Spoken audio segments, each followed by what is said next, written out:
Hello everyone, आज हम पढ़ेंगे सप्तमः पाठ अध्याय 7 का अभ्यास कार्य। पाठ का नाम है अतिथि देवो भव। अतिथि देवता के समान होता है। तो चलो पाठ की शुरुआत करते हैं।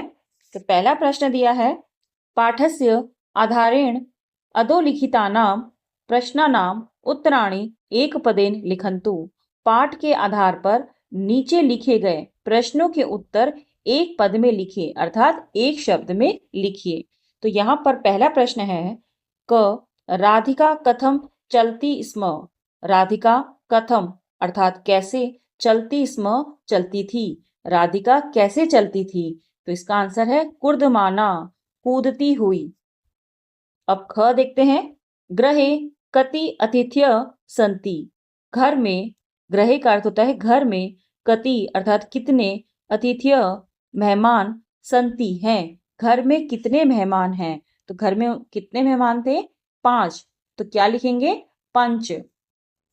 अब गए काम दृष्टवा शावका भीता न भवंती। काम अर्थात किसको, दृष्टवा देखकर, शावका बच्चे अर्थात शावक, भीता भयभीत, न नहीं, भवंती होते हैं। किसको देखकर बच्चे अर्थात शावक भयभीत नहीं होते हैं? तो इसका आंसर है राधिकाम, राधिका को। अब घ है, मार्जरिया कति शावका। मार्जरिया अर्थात बिल्ली के, कति कितने, शावका शावक हैं। बिल्ली के कितने शावक हैं? तो कितने हैं? चत्वारः, 2 पुत्र और 2 पुत्रियां। तो क्या लिखेंगे? चत्वारः, 4। अब अड़ है, राधिका मार्जर्ये किम ददाती। राधिका मार्जर्ये अर्थात बिल्ली को, किम अर्थात क्या, ददाती देती है। राधिका बिल्ली को क्या देती है? तो इसका आंसर है क्षीरम अर्थात दूध या दूध से बनी हुई वस्तुएं। अब च है, चित्रवर्ण कह अस्ति। चित्रवर्ण का अर्थ होता है चितकबरा, कह अर्थ कौन, अस्ति अर्थात है। चितकबरा कौन है? तो चितकबरा कौन था? शबल। तो क्या लिखेंगे? शबलः। तो दूसरा प्रश्न है, पाठस्य आधारेण अधोलिखितानां प्रश्नानां उत्तराणि पूर्णवाक्येन लिखन्तु। पाठ के आधार पर नीचे लिखे गए प्रश्नों के उत्तर पूरे वाक्य में लिखिए। तो यहाँ पर क दिया है, मार्जारी शावकानां नामानि कानि। मार्जारी शावकानां अर्थात बिल्ली के बच्चों के, नामानी नाम, कानी क्या क्या है, बिल्ली के बच्चों के नाम क्या क्या हैं। तो आइए हम इसका उत्तर देखते हैं। तो इसका उत्तर है, मार्जारी शावकानां नामानि सन्ति। बिल्ली के बच्चों के नाम हैं तन्वी, मृद्वी, शबलः, भीम च इति। तन्वी, मृद्वी, शबल और भीम। अर्थात बिल्ली के बच्चों के नाम तन्वी, मृद्वी, शबल और भीम इस प्रकार हैं। अब ख देखते हैं, राधिका मार्जरी शावकान किम पाठयति। राधिका बिल्ली के बच्चों को किम अर्थात क्या, पाठयति पढ़ाती है। राधिका बिल्ली के बच्चों को क्या पढ़ाती है? तो इसका उत्तर है, राधिका मार्जरी शावकान, राधिका बिल्ली के बच्चों को पाठयति पढ़ाती है। अतिथि देवो भव, अतिथि देवता के समान होता है। इसका तीसरा प्रश्न है, ग विशिष्टाः अतिथ्य के। विशेष अतिथि कौन है? के का अर्थ होता है कौन। तो उसका उत्तर है, मार्जारी चत्वारः शावकाः च विशिष्टाः अतिथ्य सन्ति। मार्जारी अर्थात बिल्ली, चत्वारः 4, शावकाः अर्थात बच्चे, च और विशिष्टाः विशेष, अतिथि मेहमान, संति है। बिल्ली और उसके 4 शावक विशेष अतिथि हैं। अब चौथा प्रश्न है, पितामही राधिकाम किम वदति। दादी राधिका को क्या कहती है? किम अर्थात क्या। तो इसका उत्तर है, पितामही राधिकाम वदति। दादी राधिका को कहती है, राधिके, हे राधिका, अतिथि कदा आगच्छन्ति इति न जानीमः। अतिथि अर्थात मेहमान, कदा अर्थात कब, आगच्छति आते हैं, इति यह, न नहीं, जानीमः जानते हैं। मेहमान कब आते हैं यह नहीं जानते हैं। किंतु लेकिन, यदा ते अत्र आगच्छन्ति, लेकिन जब वे यहाँ आते हैं, तदा तब तेषाम उनकी एतादृशी इसी तरह से सेवाम सेवा करणीया करनी चाहिए। किंतु जब वे आते हैं तब उनकी इसी प्रकार से सेवा करनी चाहिए। तो पांचवा प्रश्न है, मार्जारी कदा राधिकायाः पृष्ठतः आगच्छति। मार्जरी अर्थात बिल्ली कदा कब राधिकायाः राधिका के पृष्ठतः पीछे पीछे आगच्छति आती है। बिल्ली कब राधिका के पीछे पीछे आती है? तो इसका उत्तर है यदा शावकानाम समीपम राधिका गच्छति। यदा अर्थात जब शावकानाम बच्चों के समीपम पास राधिका राधिका गच्छति जाती है। जब बच्चों के समीप राधिका जाती है तदा तब मार्जारी बिल्ली मंदम मंदम धीरे धीरे पृष्ठतः पीछे पीछे आगच्छति आती है। तब बिल्ली धीरे धीरे पीछे पीछे आती है। तो जब बच्चों के समीप राधिका जाती है तब बिल्ली धीरे धीरे पीछे पीछे आती है। अब छठा प्रश्न देखते हैं, मार्जर्याः शावकाः कीदृशाः सन्ति। मार्जर्याः अर्थात बिल्ली, शावकाः शावक, कीदृशाः कैसे अर्थात किस प्रकार के, सन्ति है बिल्ली के बच्चे किस प्रकार के हैं या बिल्ली के बच्चे कैसे हैं। तो इसका उत्तर है तन्वी आकृत्या सुंदरी। तन्वी आकृति से सुंदर अर्थात तन्वी देखने में सुंदर।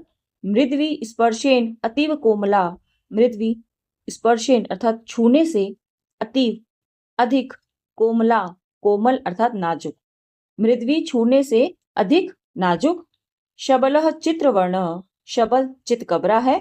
तथा च और भीमः किंचित स्थूलः सन्ति। भीम किंचित अर्थात थोड़ा सा, स्थूलः अर्थात मोटा, सन्ति अर्थात है। भीम थोड़ा सा मोटा है। तो इसका उत्तर है तन्वी आकृति से सुंदर है, मृद्वी छूने से अधिक कोमल है, शबल चितकबरा है और भीम थोड़ा सा मोटा है। तो ये थे हमारे प्रश्नों के उत्तर। अब हम तीसरे प्रश्न की ओर चलते हैं। तीसरा प्रश्न है अधोलिखितानां वाक्यानां प्रश्नसूचक वाक्यानि लिखन्तु। नीचे लिखे गए वाक्यों को प्रश्नसूचक वाक्य में लिखिए। तो यहाँ पहला एग्जाम्पल दिया है, लेखनी अत्र अस्ति। लेखनी अर्थात कलम या पेन, अत्र यहाँ, अस्ति है, कलम यहाँ है। तो इसका प्रश्न कैसे बनेगा, लेखनी कुत्र अस्ति। लेखनी कहाँ है। अब क है वृक्षः तत्र अस्ति। वृक्ष अर्थात पेड़, तत्र वहां, अस्ति है पेड़ वहां है। तो इसका प्रश्न कैसे बनेगा, वृक्ष कुत्र अस्ति। वृक्ष कहाँ है। अब ख है देवालय अन्यत्र अस्ति। देवालय अर्थात मंदिर, अन्यत्र दूसरी जगह, अस्ति है मंदिर दूसरी जगह है। तो इसका प्रश्न कैसे बनेगा, मंदिर कहाँ है। तो कैसे लिखेंगे हम, देवालय कुत्र अस्ति, मंदिर कहाँ है। अब ग है वायुः सर्वत्र अस्ति। वायु अर्थात हवा, सर्वत्र सभी जगह, अस्ति है वायु सभी जगह है। तो इसका प्रश्न कैसे बनेगा, हवा कहाँ है। तो क्या लिखेंगे हम, वायु कुत्र अस्ति, हवा कहाँ है। अब ग है बालकाः अर्थात अनेक बालक, एकत्र एक साथ या एक जगह, तिष्ठन्ति अर्थात ठहरना। बालक एक साथ या बालक एक जगह ठहरे हैं। तो इसका प्रश्न बनेगा अनेक बालक कहाँ ठहरे हैं। तो क्या लिखेंगे हम, बालकाः कुत्र तिष्ठन्ति, बालक कहाँ ठहरे हैं। अब अड़ा है माता अत्र अस्ति। माता यहाँ है। तो इसका प्रश्न क्या बनेगा, माता कहाँ है। तो हम लिखेंगे माता कुत्र अस्ति, माता कहाँ है। यहाँ पर सभी के अर्थ लिखे हैं, जैसे अत्र यहाँ, कुत्र कहाँ, तत्र वहां, अन्यत्र दूसरी जगह, सर्वत्र सभी जगह, एकत्र एक साथ या एक जगह। एक बार हम इसे भी पढ़ लेते हैं। तिष्ठन्ति की मूल धातु स्था है, जिसका अर्थ खड़े होना, ठहरना, रुकना, किसी स्थान पर स्थित होना या रहना भी होता है। अब चौथा प्रश्न है उत्पीठिकायाम किम अस्ति। उत्पीठिकायाम अर्थात मेज पर, किम अस्ति क्या है, किम ना अस्ति क्या नहीं है। मेज पर क्या है क्या नहीं है, इति यह चित्रम चित्र को दृष्टवा देखकर लिखन्तु लिखिए, यह चित्र को देखकर लिखिए। तो यहाँ पर एक मेज दी हुई है और उन पर कुछ वस्तुएं रखी गई हैं और यहाँ पर कुछ शब्द दिए गए हैं। इन शब्दों को देखकर हमें बताना है कि कौन सी वस्तु इस मेज पर है। तो जो वस्तुएं इस मेज पर है मैंने उस पर राइट का निशान लगा दिया है और जो वस्तुएं इस मेज पर नहीं है उस पर मैंने क्रॉस का निशान लगा दिया है। तो एक बार हम उसे देख लेते हैं, उसके बाद इसे लिख भी लेते हैं। तो पहला है पुस्तकम, पुस्तकम मेज पर है। घटी अर्थात घड़ी मेज पर नहीं है। लेखनी, लेखनी अर्थात कलम मेज पर नहीं है। चषकः अर्थात ग्लास मेज पर नहीं है। कूपी अर्थात बोतल मेज पर है। स्यूतः अर्थात थैला मेज पर है। संगणकम अर्थात कंप्यूटर मेज पर है। वृक्षः अर्थात पेड़ मेज पर नहीं है। फलम अर्थात फल मेज पर नहीं है। कंदुकः अर्थात गेंद अर्थात बॉल यह मेज पर रखी है। तो एक बार हम इसे अच्छे से देख लेते हैं। जो वस्तुएं मेज पर नहीं रखी हैं वह इस तरफ है और जो वस्तुएं मेज पर रखी हैं वह इस तरफ है। पहला है उत्पीठिकायाम लेखनी न अस्ति, मेज पर कलम नहीं है। उत्पीठिकायाम चषकः नास्ति, मेज पर ग्लास नहीं है। उत्पीठिकायाम वृक्ष नास्ति, मेज पर वृक्ष नहीं है अर्थात पेड़ नहीं है। उत्पीठिकायाम फलम नास्ति, मेज पर फल नहीं है। जो वस्तुएं मेज पर रखी हुई थी वह अस्ति में है। उत्पीठिकायाम कूपी अस्ति, मेज पर बोतल है। उत्पीठिकायाम स्यूतः अस्ति, मेज पर थैला है। उत्पीठिकायाम संगणकम अस्ति, मेज पर कंप्यूटर है। उत्पीठिकायाम कंदुकः अस्ति, मेज पर गेंद है या बॉल है। तो प्रश्न 5 है रेखा चित्रम दृष्टवा उदाहरण अनुसारम वाक्यानि लिखन्तु। रेखा चित्र को देखकर उदाहरण के अनुसार वाक्य को लिखिए। तो यहाँ पर रेखा चित्र दिया गया है जिसको देखकर हमें उनके प्रश्न निर्माण भी करना है और उनके उत्तर को भी लिखना है। तो कैसे लिखेंगे, देखिए यहाँ पर दिया है छात्र कुत्र अस्ति। तो छात्र कहाँ है, अत्र के अंतर्गत दिए गए शब्द हैं। तो हम इसका आंसर कैसे लिखेंगे, छात्रः अत्र अस्ति। उसी प्रकार मार्जारः कुत्र अस्ति, तो इसका आंसर होगा मार्जारः अत्र अस्ति। उसी प्रकार हम तत्र के अंतर्गत जो शब्द दिए गए हैं उनमें से एक शब्द को लेते हैं। तो हमने लिया है सेवकः, तो इसका क्या प्रश्न बनेगा, सेवकः कुत्र अस्ति, तो इसका आंसर होगा सेवकः तत्र अस्ति। फिर हमने सर्वत्र के अंतर्गत जो शब्द दिए गए हैं वह लेते हैं। प्रकाशः कुत्र अस्ति, प्रकाश कहाँ है, तो इसका उत्तर क्या होगा, प्रकाशः सर्वत्र अस्ति, प्रकाश सभी जगह है। तो इस तरह इनके वाक्य बनेंगे। तो एक हम यहां भी देख लेते हैं। एकत्र के अंतर्गत जो शब्द दिए गए हैं जैसे बालकः, तो प्रश्न बनेगा बालकः कुत्र अस्ति, तो इसका आंसर होगा बालकः एकत्र अस्ति। तो इसी तरह इन सभी के प्रश्न बनेंगे और इनके उत्तर भी यहीं से ही मिलेंगे। तो एक बार हम इसका अच्छे से अर्थ समझ लेते हैं, उसके बाद इस अभ्यास कार्य को हम करेंगे। छात्रः छात्र अर्थात विद्यार्थी, मार्जरः अर्थात बिल्ली, काकः अर्थात कौवा, दीपकः अर्थात दीपक, घटः अर्थात घड़ा, सुधाखंड अर्थात चौक जिसे ब्लैक बोर्ड पे लिखा जाता है, शिक्षक अर्थात अध्यापक, बालिका अर्थात बालिका या लड़की, लेखनी अर्थात कलम, माला, माला का अर्थ हार या किसी लड़की का भी नाम हो सकता है। अब सर्वत्र के देख लेते हैं। सर्वत्र का अर्थ होता है सभी जगह। प्रकाशः प्रकाश, परमेश्वरः परमेश्वर, ज्ञानम अर्थात ज्ञान, आकाशः अर्थात आकाश, अण्वः अर्थात अणु, प्रकृतिः अर्थात प्रकृति, पुष्पाणि अर्थात फूल, वायु अर्थात हवा, प्रेम अर्थात प्यार या स्नेह। अब एकत्र के शब्द देख लेते हैं। एकत्र का अर्थ होता है एक साथ या एक जगह या इकट्ठा होना। बालकः बालक, मयूरः अर्थात मोर, मित्रम मित्र, पुत्र अर्थात बेटा, महिला अर्थात महिला या स्त्री, सेविका अर्थात दासी, चटका अर्थात एक छोटा पक्षी, डोला अर्थात झूला या पालकी। तो एक बार हम तत्र के भी अर्थ देख लेते हैं। तत्र का अर्थ होता है वहां, सेवकः अर्थात दास, विद्यालय अर्थात स्कूल या विद्यालय, गायकः अर्थात गायक, घटी अर्थात घड़ी, फलनम अर्थात फल, गृहम अर्थात घर, वाटिका अर्थात बगीचा या उद्यान, हरिणः अर्थात हिरण, अजः अर्थात बकरा, मूषकः अर्थात चूहा। तो एक बार हम इसके अभ्यास कार्य को कर लेते हैं। देखिए यहाँ पर अत्र के शब्द हैं और प्रश्न निर्माण कुत्र से करना है। तो कैसे बनेंगे? छात्रः कुत्र अस्ति? छात्र अत्र अस्ति। काकः कुत्र अस्ति? काकः अत्र अस्ति। दीपकः कुत्र अस्ति? दीपकः अत्र अस्ति। घटः कुत्र अस्ति? घटः अत्र अस्ति। अब पांचवा है, तो सुधाखंड कुत्र अस्ति? सुधाखंडः अत्र अस्ति। शिक्षकः कुत्र अस्ति? शिक्षकः अत्र अस्ति। बालिका कुत्र अस्ति? बालिका अत्र अस्ति। लेखनी कुत्र अस्ति? लेखनी अत्र अस्ति। माला कुत्र अस्ति? माला अत्र अस्ति।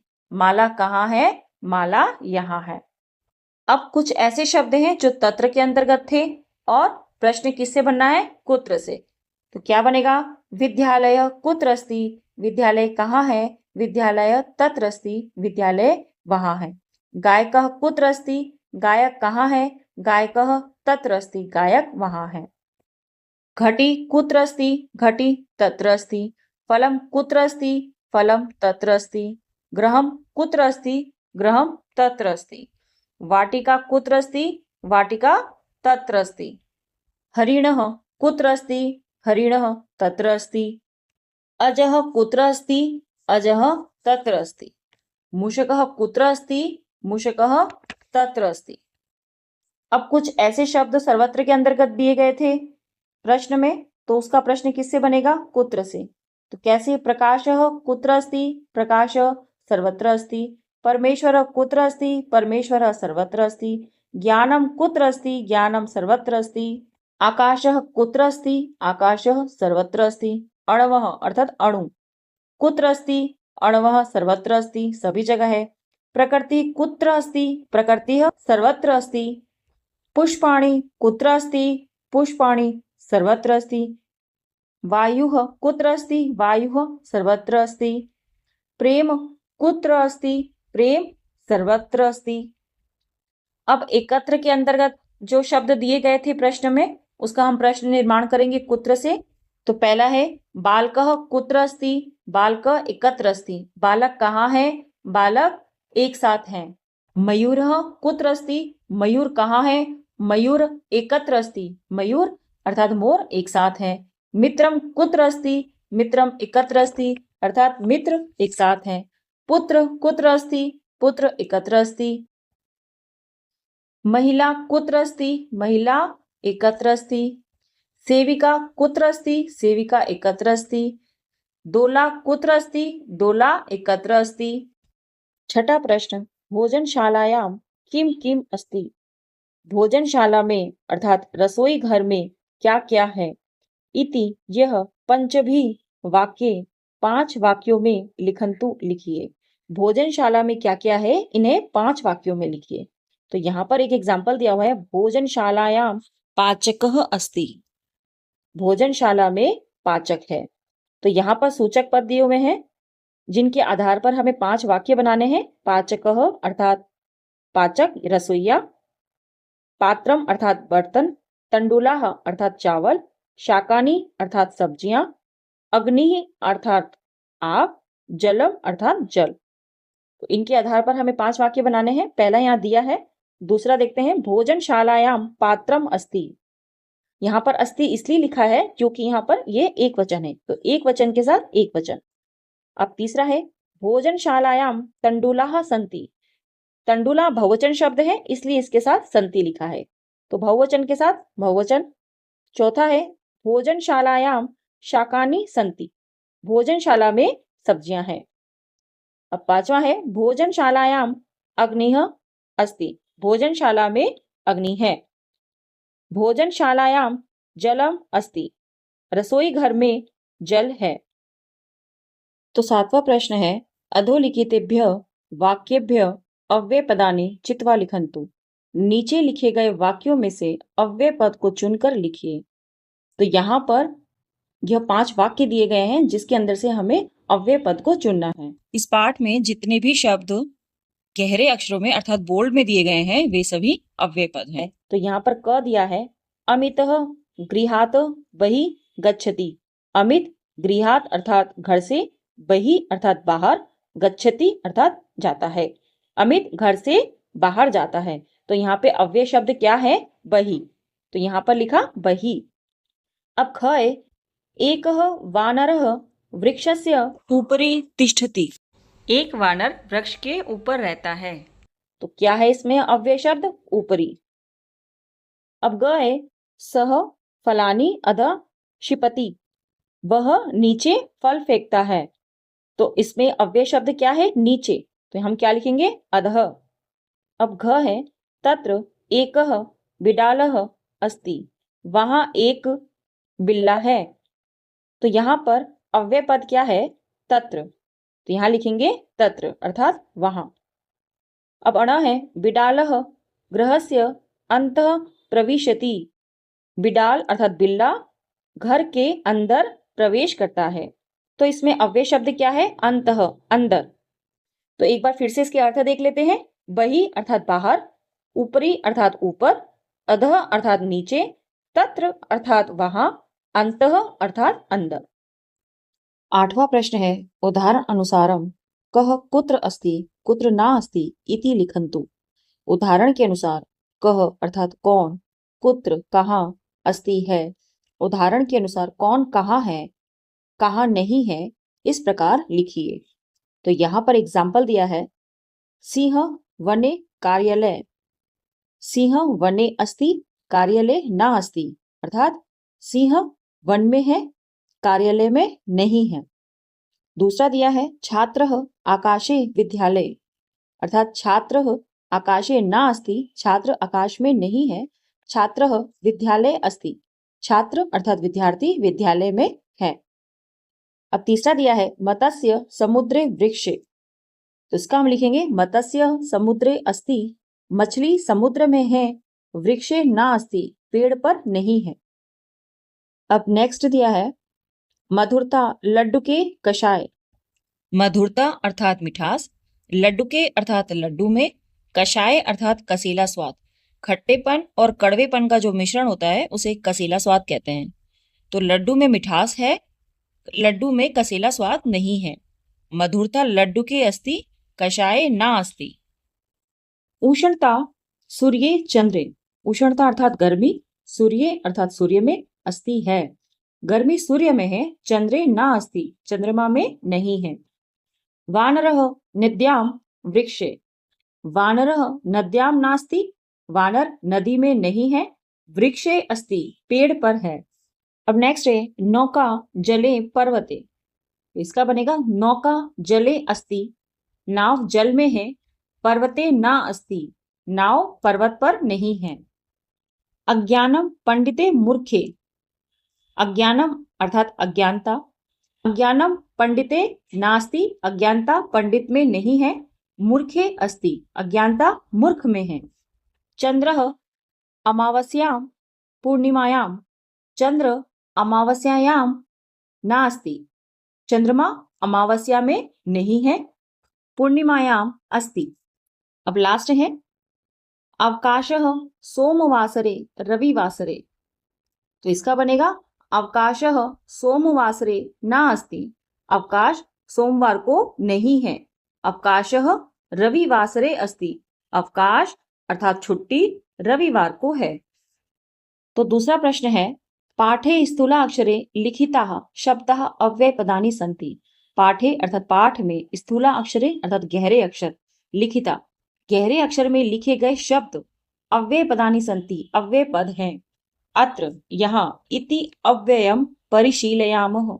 यहाँ अव्यय को अभ्यास करते हैं। यहाँ अव्यय का अभ्यास करते हैं। अत्र बालकः अस्ति, यहाँ बालक है। अत्र बालकाः सन्ति, यहाँ अनेक बालक हैं। तो यहाँ पर क्या हो रहा है, वचन भेद हो रहा है। वचन भेद कैसे, ये बालक शब्द जो दिया है वह एक वचन का है और बालकाः यह बहुवचन का है शब्द है, पर दोनों में अत्र यूज हो रहा है, अर्थात द्यो वाक्यो अत्र इति पदे वचन भेद ना अस्ति। दोनों वाक्यों में अत्र, यहाँ पद में वचन भेद नहीं है, अर्थात दोनों में अत्र यूज हो रहा है। ऐसा नहीं है कि एक वचन में अत्र आएगा और बहुवचन शब्द के लिए कुछ और शब्द आएगा, कुछ और अव्यय आएगा। दोनों में अव्यय नहीं बदलते हैं। अब दूसरा है अत्र गायिका गायति, यहाँ गायिका गाती है। अत्र गायकः गायति, यहाँ गायक गाता है। अब दोनों में क्या भेद हो रहा है, लिंग भेद हो रहा है। यह स्त्रीलिंग है, यह पुल्लिंग है, पर दोनों में अव्यय नहीं बदल रहा है। द्यो वाक्यो अत्र इति पदे लिंगम भेद नास्ति। दोनों वाक्यों में यहाँ लिंग भेद नहीं है। अत्र सुधा खंडेन लेखनम भवति, यहाँ चौक से लेखन होता है। अत्र गृहेषु स्वच्छता भवति, यहाँ घर में स्वच्छता होती है। तो यहाँ देखिए दोनों में अलग अलग विभक्ति है। सुधा खंडेन का अर्थ होता है चौक से और गृहेषु का अर्थ होता है घर में। तो विभक्ति अलग होने पर भी अव्यय शब्द नहीं बदल रहे, अव्यय शब्द वैसे की वैसे ही हैं। तो यहाँ पद में विभक्ति भेद नहीं है। तो एक बार हम इसे पढ़ लेते हैं। अव्यय लक्षणम सदृशम त्रिषु लिंगेषु सर्वासु च विभक्तिषु वचनेषु च सर्वेषु यन्न वेति तद व्ययम। इसका अर्थ यहाँ संस्कृत में दिया है। संस्कृत भाषा में अव्यय पदेषु वचन भेद विभक्ति भेद लिंग भेद च न भवति। अव्यय पद में वचन भेद विभक्ति भेद और लिंग भेद नहीं होता है। एतानि अव्यय पदानि सर्वदा समान रूपेण वाक्ये भवन्ति। यह सभी अव्यय पद हमेशा समान रूप से वाक्य में होते हैं। तो चौथा प्रश्न है निम्नलिखितानि वाक्यानि सावधानम पठन्तु लिखन्तु च। निम्नलिखित वाक्यों को सावधानी से पढ़िए और लिखिए। तो पहला दिया है छात्र अत्र अस्ति, छात्र यहाँ है। तो इस पाठ में जितने भी गहरे अक्षरों में शब्द दिए गए हैं वे सभी अव्यय पद हैं। तो यहाँ पर दिया है पहला छात्र अत्र अस्ति, छात्र यहाँ है। तो अव्यय पद क्या है इसमें, अत्र। क्रीडांगणम तत्र अस्ति, क्रीडांगणम अर्थात खेलने का स्थान, तत्र अस्ति वहां है, खेलने का स्थान वहां है। कंदुकः कुत्र अस्ति, गेंद कहाँ है। नगरम अन्यत्र अस्ति, नगर अन्य जगह है। परमेश्वरम सर्वत्र अस्ति, परमात्मा सभी जगह है। भोजनम अत्र नास्ति, भोजन यहाँ नहीं है। अब चलते हैं परियोजना कार्य। पाठे मार्जर शावकानाम नामानि पश्यन्तु, पाठ में बिल्ली के बच्चों के नाम को देखिए। तेषां नामकरणे राधिकायाः किं चिंतनम आसीतः, उनके नामकरण में राधिका ने क्या सोचा था। तद अनुसारम स्वनाम ध्येये किम उद्देश्यम स्यात् इति विमर्शम कुर्वन्तु, उनके अनुसार अपने नाम का क्या उद्देश्य है इस पर विचार कीजिए। क्योंकि राधिका ने जो बच्चों के नाम लिखे थे वे इस तरह से थे, जैसे एक शावक उसमें थोड़ा मोटा था तो उसका नाम रख दिया भीम, एक शावक चितकबरा था तो उसका नाम रख दिया शबल, एक शावक जो देखने में सुंदर थी उसका नाम रखा तन्वी, और एक जो छूने में बहुत कोमल थी उसका नाम रखा मृदवी। तो इनके अनुसार आपके नाम का भी कोई उद्देश्य होगा, तो इस पर विचार कीजिए। अब दूसरा प्रश्न है विद्यालय परिसरे किम अस्ति किम ना अस्ति इति लिखन्तु कक्षायां च श्रावयन्तु। विद्यालय परिसर में क्या है क्या नहीं है इस प्रकार लिखिए और कक्षा में सुनाइए। तो आपका विद्यालय जो है उसके परिसर में कौन सी वस्तुएं हैं कौन सी वस्तु नहीं है उन सबको आप लिखें और कक्षा में सुनाइए। तो अब अगला प्रश्न है बिडालः कुत्र अस्ति, बिल्ला कहाँ है। तो नीचे अव्यय शब्द दिए हैं जिनके आधार पर हमें बताना है कि बिल्ला कहाँ है। तो यहाँ पर दिया है बिल्ला मेज के ऊपर है, तो अव्यय शब्द आएगा ऊपरी। यहाँ बिल्ला मेज के नीचे है तो उसके लिए अव्यय शब्द आएगा अधः अर्थात नीचे।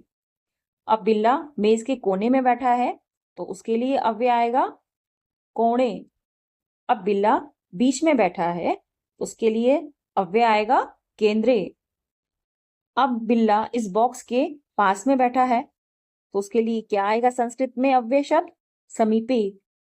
अब ये बिल्ला बॉक्स से दूरी पर है, तो इसके लिए अव्यय शब्द आएगा दूरे। अब बिल्ला बॉक्स के अंदर है, तो उसके लिए अव्यय शब्द आएगा अंतः। बिल्ला बॉक्स के बाहर है, तो उसके लिए आएगा बहिः। बिल्ला बॉल के आगे है, तो उसके लिए कौन सा अव्यय शब्द आएगा? पुरतः।